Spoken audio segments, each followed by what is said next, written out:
What's up, guys? It's 4 a.m. and we are not sleeping, but this is not releasing today. Today is September 11th. Rest in peace. Never forget Building 7. I want to talk about changing habits and my belief of why some people don't change their habits. We're going to go mostly psych, but it's going to go a little esoteric at the end. So, I talked about a lot of this stuff in the Fixing Your Life or whatever video that I posted forever ago. We're going to be doing some drawing today, so I need a notebook. Okay. We know a lot of things work in Trinity. Feeling, intuition, sensation, right? I'm not going to give all the examples, actually. But a lot of things work in Trinity. Okay? We all get this. Good. There's a trinity to changing your habits, okay? And this is what it goes like. I'm going to give you the most baseline psych advice ever. We're going to do some CBT.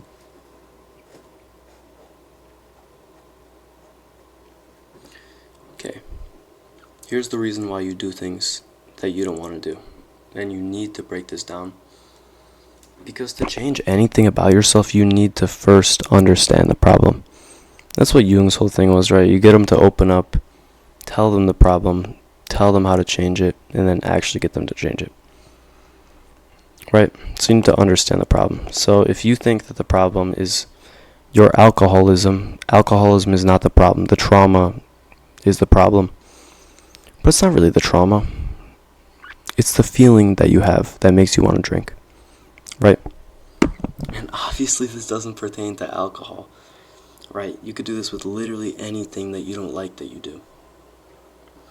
The fact that you don't like what you're doing, though, is what most would call addiction. Right? Is that incorrect? So here's what we're doing.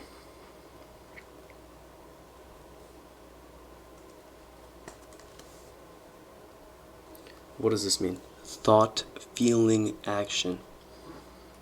The thought, I was raped. Okay, sorry, I should not say that. Right? Sorry, I didn't sleep at all. Listen, the thought is you're thinking about some terrible thing. You get reminded of it. Something makes you feel that way. That leads you to a feeling. The thought goes to a feeling. Okay? You think, this is terrible, my dad beat me. And you get reminded of it as an adult, and you start to feel all these feelings that you felt as a child. Oh, I feel alone, and I feel weak and powerless and confused, and I feel like I don't know what I should be doing. I feel like I'm gonna make a lot of people mad with this stuff. Okay, that's the feeling, and you have that feeling, and you might try and fight it. You might try and deny it. No, I don't feel like that. I just want to go out and party because it's fun, and I love partying. It doesn't matter, okay? It leads you to the action. And the feeling is negative with any addiction thing, right? It's not positive. It's never a good thing. But I didn't really need to tell you that. You already know. Okay? And then you do the action. But get this, the action is going to lead you back to the thought. What? That's why the pyramid doesn't end. It would be like an arrow. Right? And it would just not keep going. But it's not, it's a triangle, right? Not this, it's not thought, feeling, action, and then it just ends. Okay? So let's say you were beaten as a child. We're gonna go with this as the example. Your boss yells at you at work. No, I did things wrong, I'm such a piece of shit, blah blah blah. I'm like powerless in my life, and I just have to submit to higher authorities. And I just feel weak. Bro. I don't feel like a man. This sounds like it's getting really specific. I was not beaten as a child. Okay, relax. Okay? But then the action, drunkenness. You get drunk as fuck. That leads you back to the thought of powerlessness. You're powerless over yourself. The action is always going to lead you back to the thought, and that's what makes it a cycle. Right? And although it might not go straight back, right? It might take a week of reflection. It doesn't really matter. You can avoid it and run and watch TV and stuff. It's gonna come back. Okay? And then you go back to the thought and the feeling and the action, and then it goes worse and worse and worse, and now you're addicted to cocaine. Okay? So we want to cut this out. So we need to start at the base of the thought. Now, how do we transform thought? How do we do this, guys? Well, first off, you could just correct it in a basic sense. Right, so, man, my dad did this, blah, blah, blah. But if you repeat correction, it will work. Okay, so, to be honest, the purest form of healing you're ever going to find is forgiveness. That's the truth. So, instead of making, oh, my dad did this to me and stuff like that, you're kind of taking the route of logic. If you go forgiveness, well, my dad, he's like a bad guy and he was addicted to cocaine too, so like, it's not really my fault, and I forgive him for all he's done. You're shifting the blame when you forgive, because with things like this, you should be shifting the blame, to be honest. Like, I know I talk like red pill and stuff like that, and like, you need to be a man, all this, but like, when it's fucking you this bad, you should shift the blame, right? Because at the end of the day, you are born to a system. This is a whole fucking tangent. Shift the blame, okay? And forgive them. Don't keep holding the blame. Bam. Okay, so now we're going to switch the scenario. We're switching it to porn. The thought. I don't know, what kind of thoughts do porn addicts have that would lead them to do this?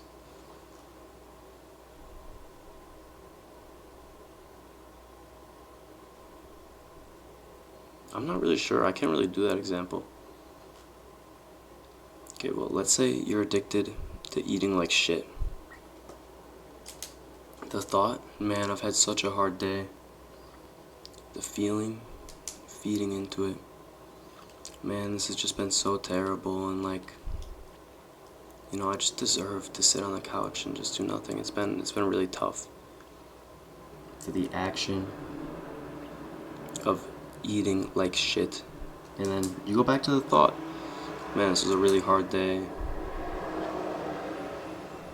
and you keep looping it. That's not even a good example, bro. I do it best with drugs, so we're going back to drugs. Anyways, stick with the alcoholism example. Now, the thing is, there's a trigger to this thought. Okay? You see this T, it goes, the trigger. We're going TR so you can see it. There's a trigger to the thoughts, right? In this, we're making a new trinity of what we're changing. Okay? We have to change this trigger. And here's the thing, if it's your boss in this scenario that made you feel like shit, don't quit your job.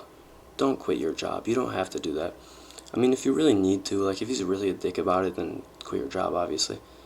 But, like, that's not necessary, okay? So, instead, what we're going to do is we're going to change, well, I mean, if we change the thought, we're kind of changing the trigger, like, the trigger just disappears. But let's say the trigger for your alcohol and cocaine addiction is your friends, your buddies, which is what it is almost all the time. Okay, your buddies are like, let's just go to the bar, bro. Come on, we're young. We're only 25. And you're like, man, I don't know. Yeah, I can do the second triangle better with porn, so we're going to do that. The trigger is the Instagram feed. He sees sexy girl, and he's like, oh, she's so hot, bro. Okay. We need to change that. Delete Instagram, unfollow these pages, click not interested on everything. If you're that fucking stubborn that you won't delete your Instagram. Okay? So we need to remove the trigger. That is if we can't change the thought, right? If you see a hot girl and every time you do neuron activation monkey mode, and you're just bricked up all of a sudden, then you have to change this trigger, right? Because you're not going to change the thought. You're not going to start to think, well, she's not hot. Maybe you could, but it'd take a lot of programming. Okay? So we need to change the trigger. And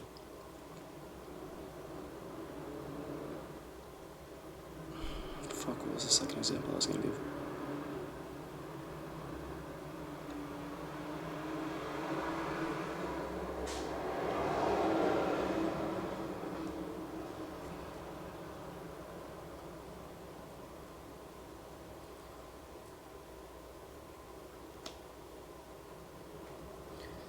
We need to change the trigger, and we need to change ourselves. Something about ourselves allows us to do shit that we know we shouldn't do. Right? Oh, wait, I know what I was gonna say. I'll give this tangent in a minute. We need to change ourselves. So what are we gonna do for that? How are we gonna change ourselves? Well, we need to change the self-image. So whether that means that, I talked about this, I said so much of this shit in the Improving Your Life video. Here's what you're gonna do.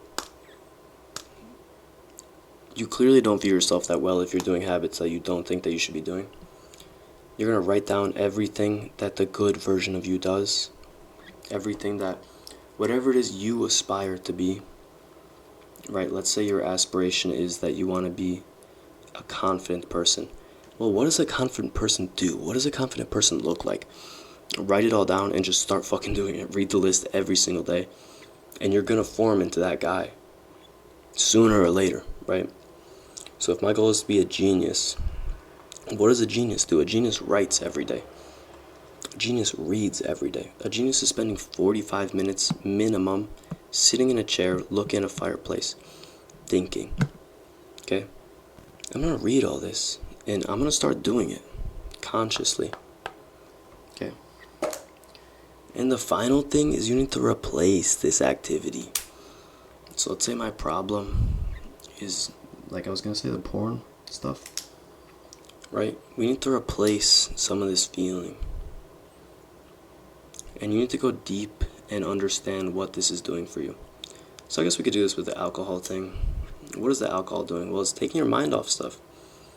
Okay, so we need to find something that takes my mind off of things. So let's go start working out. Let's go start boxing. Let's go start, I don't know, what's like another fast-paced, distracting activity? Not video games.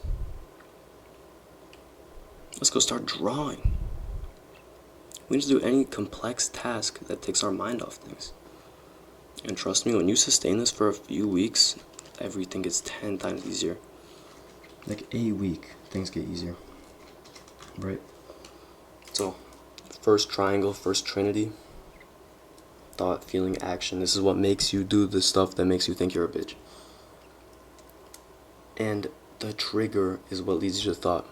Run from it if it's not something that's unavoidable, right? If it's your mother and you're 12 years old, you can't avoid her, so you need to change the thought through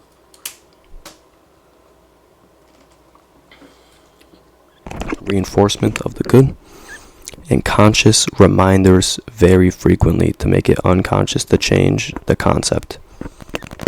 Which is what we're about to get to.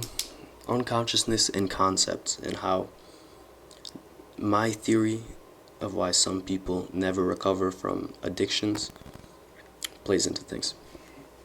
So, this is what I think average people do, is they have a problem and they just try and will their way through it, right? For example, let's go with the alcoholism one.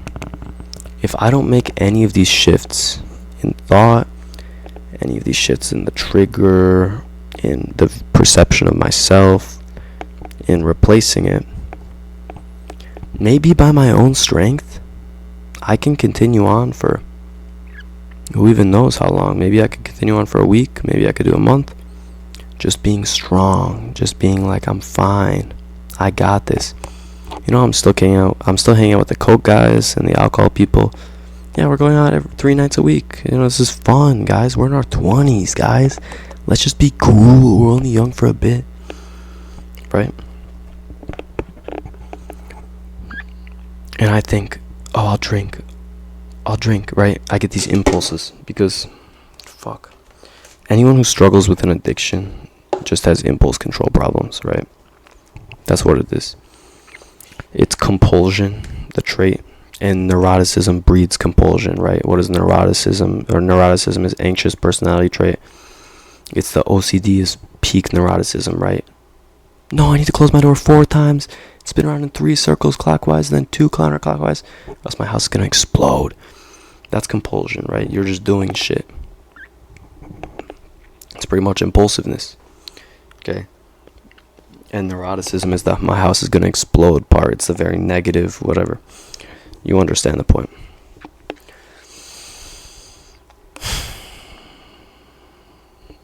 So it's impulses. What happens when you repeatedly deny an impulse? What happens when you tell yourself bad thought about something, right? Well, it's going to become repressed, okay? And what do repressed contents do in your mind? Well, they're hard to access, right? So let's go. Consciousness, subconscious, unconscious. Conscious, the words that I'm saying right now, I'm thinking about them, thinking about where I'm going to go next with these points. Subconscious, we're going, my address at home. We're going, oh, but what was my first girlfriend's birthday? We're going, what was my old pet guinea pig's name when I was a child? Right? These things I can access, but I'm not consciously thinking of them. They're just things that need to be prompted. Unconscious, inaccessible. But unconscious sparks up randomly. I smell a smell from my childhood. Oh, wow, there were childhood memories that I never remembered until just now. You know? Oh, wow, this thing happened. Now I just remembered all these scenarios. All this, you understand. So, here's what we need to do. Okay? The trigger is what brings these thoughts of, well, I should do this.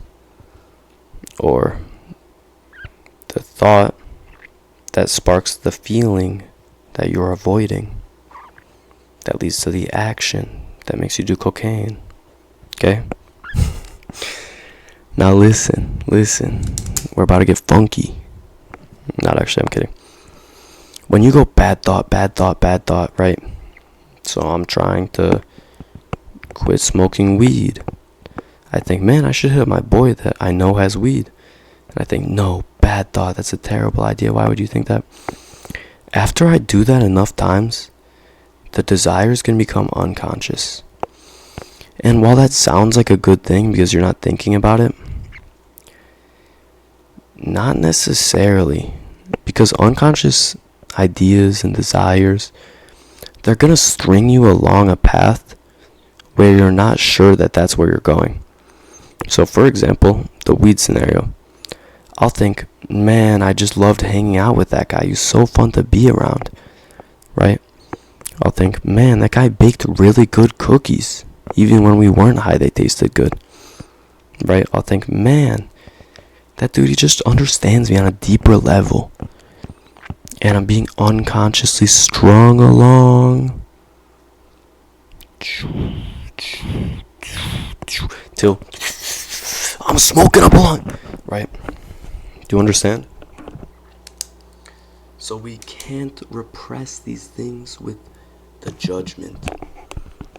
Okay? And you might be thinking, well, what about the things that we repressed forever ago that never came back up? Right? Like when you were a child and I don't know, what the fuck do you repress as a child? Like, what about when you repressed your natural instinct to start urinating as soon as your penis touches the air? Well, it's like, I don't know, it's deep enough repressed that it's fine, but it still comes up every once in a while, you know? It still pops up. So anyways, the plan isn't to judge the thoughts and be like, well, this is bad, this is good. Well, yeah. You know, judging your thoughts is going to lead you to weird places. And I had an argument with my brother about this. I've said this before on the channel. I love black coffee. I was arguing with my brother about this. He's like, well, if you're consciously racist, that's like so much worse than unconsciously, because you're like choosing it. I'm like, not really though, because think about it. If I'm unconsciously racist against Indians, I'm not going to have the real reason that I'm racist against them in my mind because I've repressed it so far. I'm going to come up with like weird, different arguments and stuff like that. So I'm just going to be further from logic. I'm going to be more confused, and it's going to be harder to alter. So for example, the unconscious mind deals with projections, right? I bump into an Indian guy. I think, man, this guy's so rude, and he's just such an asshole, and he just cares about himself, and he just smells like blah, blah, blah. You know? I bumped into him, and I think that, but I don't understand. I wouldn't think, oh, well, this is my projection of these people. Maybe he's not like all the other ones. I just apply the traits to him because I'm projecting. Right? And you see this with your anima as well. Same thing. Because it's an unconscious archetype of every woman. Anima is a whole different deal. I made a video on it. Anyways. Yeah, all that being said, though, you just want to take away the thought without conscious suppression of it. Does this make sense? So, for example, like, if I'm trying not to be a dick, I'm not gonna be thinking, well, don't do this, don't be a dick, don't be a dick, don't be a dick. You know, because then eventually it will become unconscious to me that A, I am a dick, and B, I'll be a dick without realizing, like, oh, well, it's because I am a dick. Because the feeling that I'm a dick is unconscious. So I'll think, well, I'm a good person. But then secretly, this darkness will randomly come out that, oh, I'm a dick. Anyways, where was I about to go? Yeah, so people, like, if I'm quitting watching porn, right? I need to fill my life with other lights, this is like the replacement thing, okay? This goes alongside it, okay? I can't just sit there and think, well, I can't do this, I can't do this, I can't do this. Oh, wait. Do you know what I should have listed? Instead of changing the perception of self, I should have made this like a fucking, what's it called? What's the a pentagon for the second triangle? Because I could have done, this is what it should be. The trigger needs to be changed. Self-image. Replacing the habit. And then I should have done wait, it's gonna come to me. Not repressing it, not judging the thought.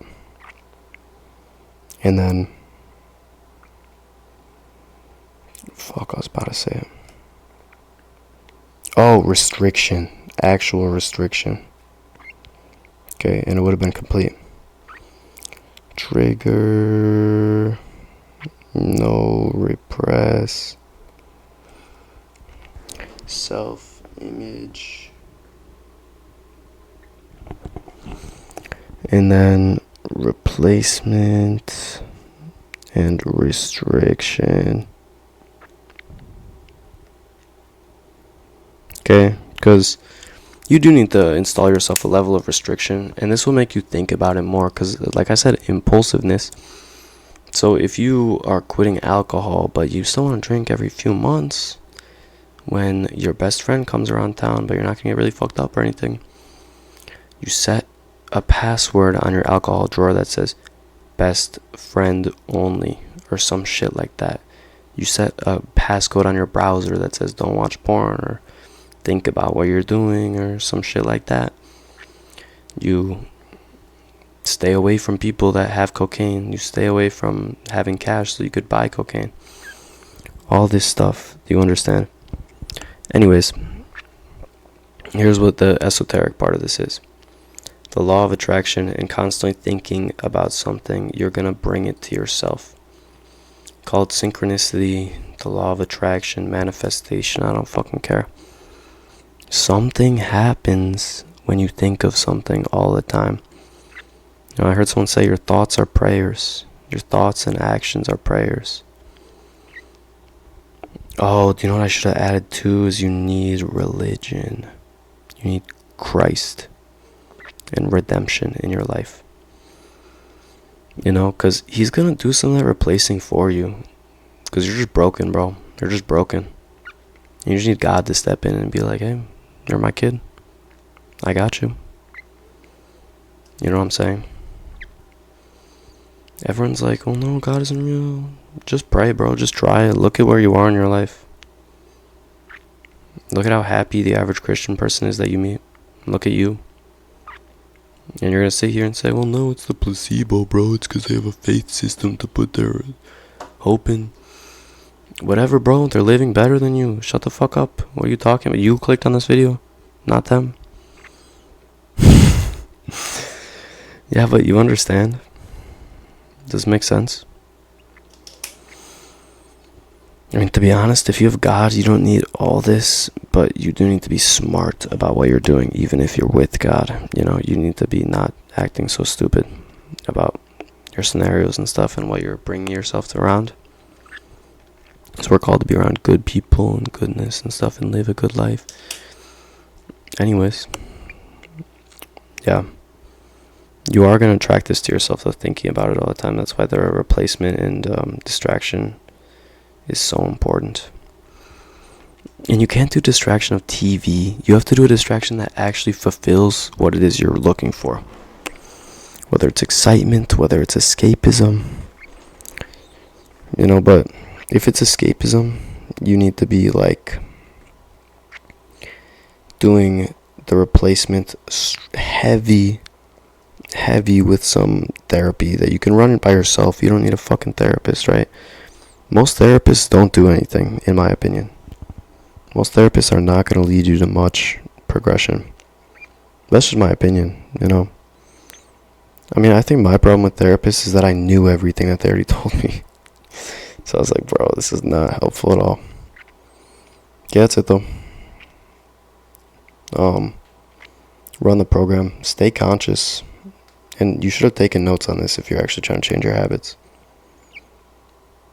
But yeah, bro, dispelling negative habits and thought loops, that's the key to your success. It is. You know, call it zeroing thoughts, whatever you want. You have to refine yourself.